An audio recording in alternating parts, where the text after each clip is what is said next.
Hello, नमस्कार, आदाब, सत श्री अकाल और अस्सलाम वालेकुम। मैं हूं मोहम्मद अहमद काज़मी, लेकर आया हूं आपका पसंदीदा कार्यक्रम नजर दुनिया पर, जो आपको अंतर्राष्ट्रीय समाचार भारत के परिप्रेक्ष्य में और वो समाचार जो आपको दूसरे माध्यमों से नहीं मिलते पेश करने का प्रयास करता है। आज की बड़ी खबर है, अमेरिका पर फ्रांस का आंतरिक मामलों में दखल देने का आरोप। कहा, जब हम आपके आंतरिक मामलों में कुछ नहीं कहते तो आपको भी ऐसा नहीं करना चाहिए। ट्रंप ने पेरिस में हो रहे विरोध प्रदर्शनों को पेरिस वायुमंडल समझौते से जोड़कर कहा था, सरकार को चाहिए देश के नागरिकों पर पैसा खर्च करे। इसी के साथ साथ अमेरिकी राष्ट्रपति डोनाल्ड ट्रंप ने अपने चीफ ऑफ स्टाफ केली को भी हटाने की घोषणा कर दी है। व्हाइट हाउस में लगातार बेचैनी की खबरें आ रही हैं। दर्जनों लोग अब तक निकाले गए हैं और कई ने अब तक दिए हैं इस्तीफे। इस पर चर्चा करेंगे कार्यक्रम के अंत में।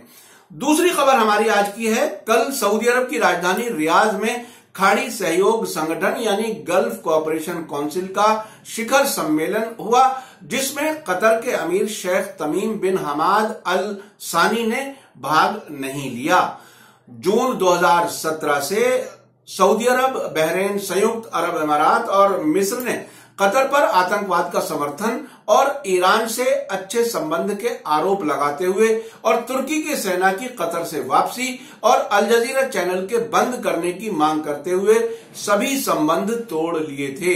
यानी आना जाना बंद कर दिया था, हवाई जहाज की सर्विसेज बंद कर दी, लोगों को आने जाने से रोका गया इस तरह से, और सारा ट्रेड भी बंद कर दिया, व्यापार भी बंद कर दिया। हाल ही में कतर ने तेल निर्यातक देशों के संगठन ओपेक से भी अलग होने की घोषणा की है। जीसीसी शिखर सम्मेलन में सऊदी अरब के किंग सलमान ने खाड़ी देशों के राष्ट्राध्यक्षों का स्वागत करते हुए ईरान को काउंटर करने की जरूरत पर जोर दिया है और यमन युद्ध में वर्तमान परिस्थिति क्या है ये बताई है। उन्होंने कहा कि अतिवादी और आतंकवादी यानी एक्सट्रीमिस्ट और टेररिस्ट शक्तियों ने खाड़ी में हमारी सुरक्षा और अरब देशों को चुनौती दी हुई है।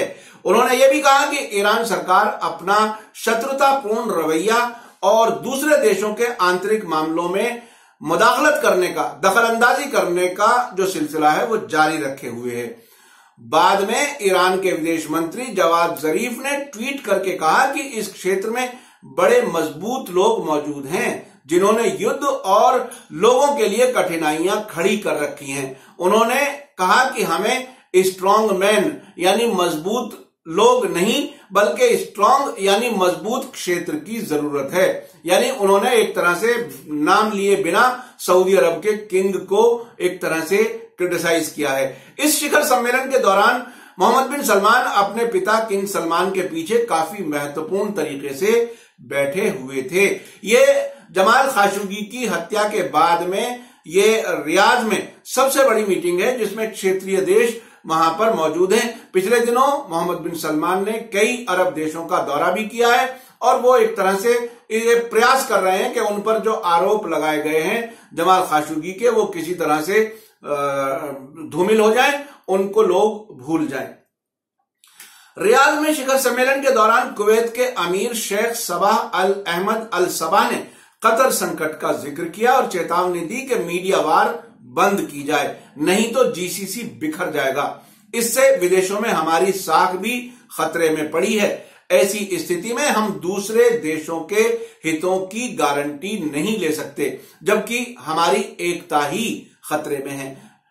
कुवैत के अमीर ने 2007 जून से अब तक कई बार ऐसे प्रयास किए हैं मध्यस्थता के कि किसी तरह से ये संकट हल हो जाए, लेकिन उन्हें कोई सफलता नहीं मिल रही है। मैं आपको बता दूं कि इस कतर वाले संकट में, जिसमें सऊदी अरब, बहरीन, यूएई और मिस्र ने कतर से संबंध खत्म किए हैं, उसी समय सऊदी अरब ने सभी मुस्लिम देशों को, अरब देशों को ब्रेदरन कंट्रीज कहकर के एड्रेस किया था कि आप लोग भी कतर से संबंध खत्म कर लें। लेकिन कुवैत और ओमान ये दो ऐसे देश हैं जो जीसीसी के भी मेंबर हैं, अरब कंट्रीज भी हैं, लेकिन उन्होंने सऊदी अरब की अपील पर कोई सकारात्मक रवैया नहीं इख्तियार किया, बल्कि वो मीडिएट करने का प्रयास करते रहे हैं। कतर ने अपने उप विदेश मंत्री सुल्तान बिन साद अल मुरैखी को सम्मेलन में भेजा था। यानी वो अमीर तो नहीं आए, लेकिन उन्होंने एक बहुत ही छोटी सतह पर अपने देश का प्रतिनिधित्व जीसीसी शिखर सम्मेलन में कराया। उन्होंने इस अवसर पर कुछ नहीं बोला, यानी कोई स्पीच नहीं दी। वो खामोशी से एक तरह से ऑब्जर्वर की तरह से बैठे रहे। अल मुरैखी ने पिछले साल कुवैत में भी खाड़ी शिखर सम्मेलन में भाग लिया था। उस समय हालात बहुत खराब थे, ताजा था जो कुछ जून 2017 में हुआ था, संबंध कटने का जो घटना हुई थी, और उसके बाद कुवैत में जो जीसीसी शिखर सम्मेलन हुआ था उसमें भी अल मुरैखी ने ही कतर की तरफ से भाग लिया था। कतर में अमेरिका के सेंट्रल कमांड के 10,000 सैनिक क्षेत्रीय अड्डे पर मौजूद हैं। यानी वहां अमेरिका कतर से भी बहुत अच्छे ताल्लुकात बनाए हुए हैं, और वहां एक फौजी अड्डा है जो इराक वार में भी जो बॉम्बिंग की गई थी इराक में, वो यहीं से होती थी। और ये एक तरह से रीजनल हेडक्वार्टर बनाया हुआ है अमेरिका की सेना ने। और उसके अलावा वहां तुर्की की फौजें भी हैं। और जब से रिलेशंस काटे गए हैं कतर से, कतर ने अपने ताल्लुकात ईरान और तुर्की से और बढ़ा लिए हैं, जिससे इन देशों में सऊदी अरब के नेतृत्व में और ज्यादा गुस्सा है कतर के खिलाफ। हमारी तीसरी खबर है, भारत और चीन मंगलवार को 1 वर्ष के गैप के अंतराल के बाद संयुक्त सैनिक अभ्यास शुरू कर रहे हैं। इसकी घोषणा कल चीन के रक्षा मंत्रालय ने बीजिंग में की है। आतंकवाद विरोधी संयुक्त अभ्यास में दोनों ओर से 100 सैनिक भाग लेंगे। ये अभ्यास पश्चिमी चीन में चेंगडू में होगा। इसका एक उद्देश्य दोनों देशों की सेनाओं के बीच अच्छी समझ और आपसी संबंध बनाना भी है। ये 7वीं बार है जब दोनों देशों की सेनाएं संयुक्त अभ्यास कर रही हैं। अब हम चर्चा करते हैं पहली खबर पर। फ्रांस की सरकार ने अमेरिका के राष्ट्रपति डोनाल्ड ट्रंप से कहा है कि वे उनकी आंतरिक राजनीति में इंटरफेयर ना करें, मुदाखलत ना करें, दखल अंदाजी ना करें। फ्रांस के विदेश मंत्री जीन यस ली ड्रियन ने रविवार को LCI टेलीविजन से बात करते हुए कहा, हम अमेरिका की आंतरिक राजनीति पर कुछ नहीं करते, हम चाहते हैं कि दूसरे भी इसका सम्मान करें। मैं डोनाल्ड ट्रंप से कहता हूं और फ्रांस के राष्ट्रपति भी कहते हैं, हमारे देश को जैसा भी है इसी हालत में रहने दो। यानी ये बिल्कुल तंग आकर के ऐसी बात कही जाती है जब अलग अलग देशों के बीच में बात होती है। तो ये डोनाल्ड ट्रंप से सख्त नाराजगी एक तरह से फ्रांस जता रहा है। उनके इस वक्तव्य से पहले डोनाल्ड ट्रंप ने पेरिस में हो रहे येलो वेस्ट विरोध प्रदर्शनों के बारे में ट्वीट कर लिखा था, पेरिस की रात और दिन बहुत अफसोसनाक है। शायद ये वक्त ऐसा है जबकि हास्यास्पद और महंगा पेरिस समझौता खत्म करके पैसा वापस लेकर लोगों पर टैक्स का बोझ कम करना चाहिए। यानी वो अपने उस फैसले को अब भी जस्टिफाई करने का प्रयास कर रहे हैं, जिसको अंतरराष्ट्रीय सतह पर एक तरह से आलोचनाओं का वो शिकार है। और ट्रंप ने अब तक कई इंटरनेशनल एग्रीमेंट्स जो समझौते थे, ईरान न्यूक्लियर डील, पेरिस समझौता और कई समझौते हैं जिससे वो अलग हुए हैं। और अब वो पेरिस में हो रहे विरोध प्रदर्शनों के बहाने अपने उस फैसले को जस्टिफाई करने का प्रयास कर रहे हैं। और वो ये कह रहे हैं कि ये सब बकवास है, ये पैसा इसमें खर्च नहीं करना चाहिए। ये जो तीसरी दुनिया के लोग हैं, थर्ड वर्ल्ड कंट्रीज, वो अपने ऊपर खर्च कर लेते हैं और आप ये पैसा देना बंद करो, ये समझा रहे हैं। और पब्लिक को साथ में इन्वॉल्व कर रहे हैं फ्रांस की, ताकि उनको फ्रांस के लोगों की हमदर्दी भी मिल सके। इससे पहले ट्वीट में ट्रंप ने कहा था कि पेरिस समझौता पेरिस के लिए इतना अच्छा काम नहीं कर रहा। पूरे फ्रांस में विरोध प्रदर्शन और हिंसा है, लोग बड़ी धनराशि देना नहीं चाहते, ये उन्होंने ट्वीट करके कहा है, जिसमें से अधिकतर तीसरी दुनिया के देशों में वातावरण बचाने के लिए दिए जाते हैं।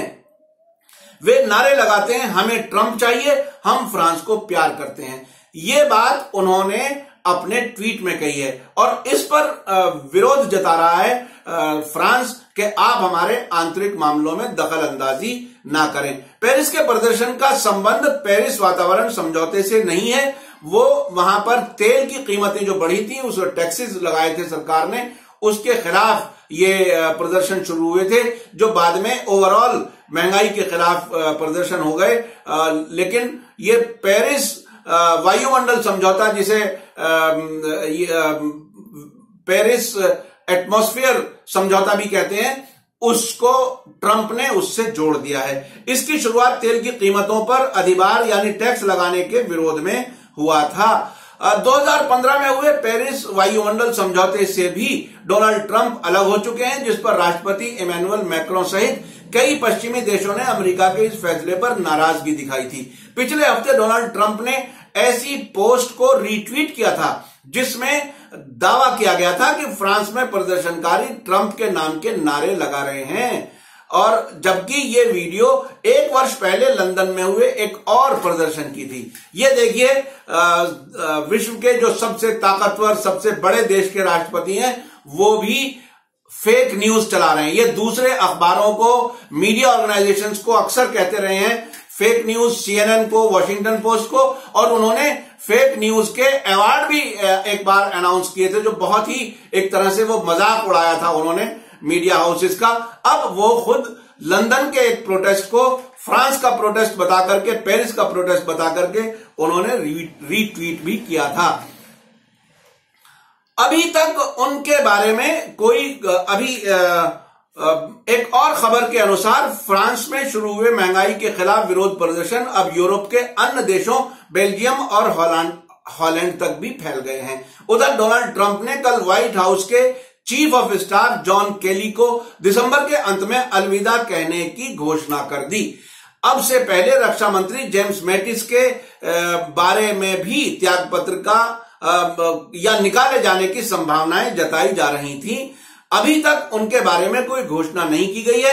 अमेरिका की संयुक्त राष्ट्र में राजदूत निकी हेली ने भी त्यागपत्र दे दिया है। ऐसी रिपोर्ट थी कि डोनाल्ड ट्रंप और चीफ ऑफ स्टाफ जॉन केली के बीच कुछ बिंदुओं पर विचारों में विरोधाभास, डिफरेंस ऑफ ओपिनियन इस हद तक था कि दोनों एक दूसरे से बात भी नहीं कर रहे थे पिछले कुछ हफ्ते में।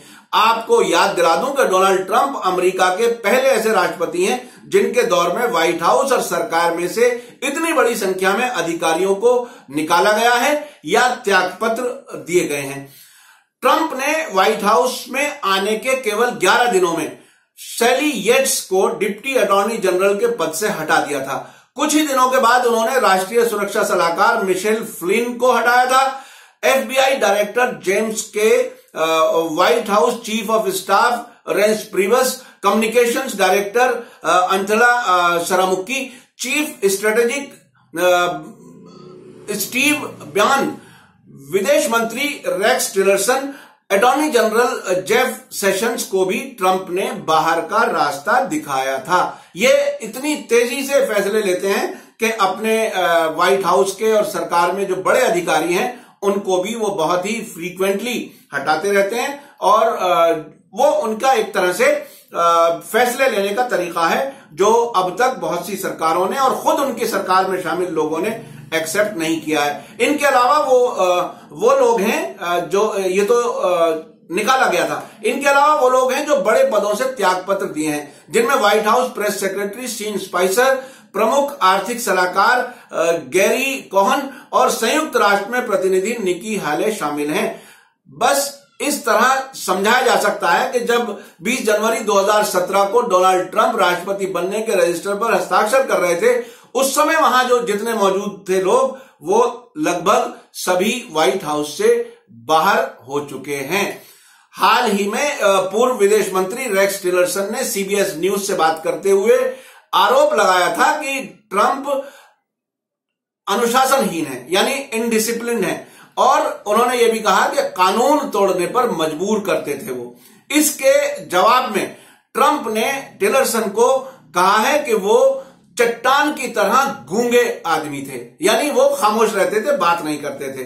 अब एक तरफ तो अंतर्राष्ट्रीय सतह पर ट्रंप ने अमेरिका के मित्रों की संख्या कम कर ली है। जो आपको मैं बता दूं कि ईरान न्यूक्लियर डील से हटने के बाद यूरोप के जितने देश हैं उन्होंने ईरान के इस न्यूक्लियर डील को आगे जारी रखने का फैसला लिया है, जबकि ट्रंप अलग हैं। और नेटो वाले मसले पर भी, जिसमें यूरोपियन देशों से खर्चा मांगने की बात की थी उन्होंने, और एक तरह से उनसे खर्चा बड़ी रकम हासिल करने में वो कामयाब भी हो गए, उसके कारण भी एक तरह से अमेरिका अंतर्राष्ट्रीय सतह पर अकेला पड़ता जा रहा है। दूसरी तरफ अपनी ही सरकार में जो महत्वपूर्ण अधिकारी भी थे वो पराये हो गए हैं, वो छोड़ करके जा रहे हैं। ये है ट्रंप साहब का कमाल। पहले ईरान न्यूक्लियर डील और फिर उसके बाद में पश्चिमी देशों को खोया और पेरिस वायुमंडल समझौते से अलग हुए, और अब जमाल खाशोगी की हत्या पर एमबीएस का समर्थन करके भी उनके अपने समर्थक कम हो रहे हैं।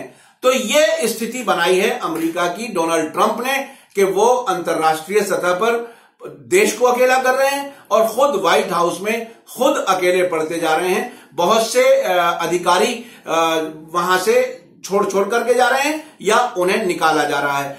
इसी के साथ मैं ये जो कार्यक्रम है, आप कमेंट्स में जरूर लिखिए कि आपको प्रोग्राम कैसा लगा, और मैं आपसे फिर अनुरोध कर रहा हूं, रिक्वेस्ट कर रहा हूं कि आप में से जिसने अभी तक media star world YouTube channel subscribe ना किया हो तो सब्सक्राइब कर लें, ताकि आपको नए वीडियो की सूचना तुरंत मिल सके।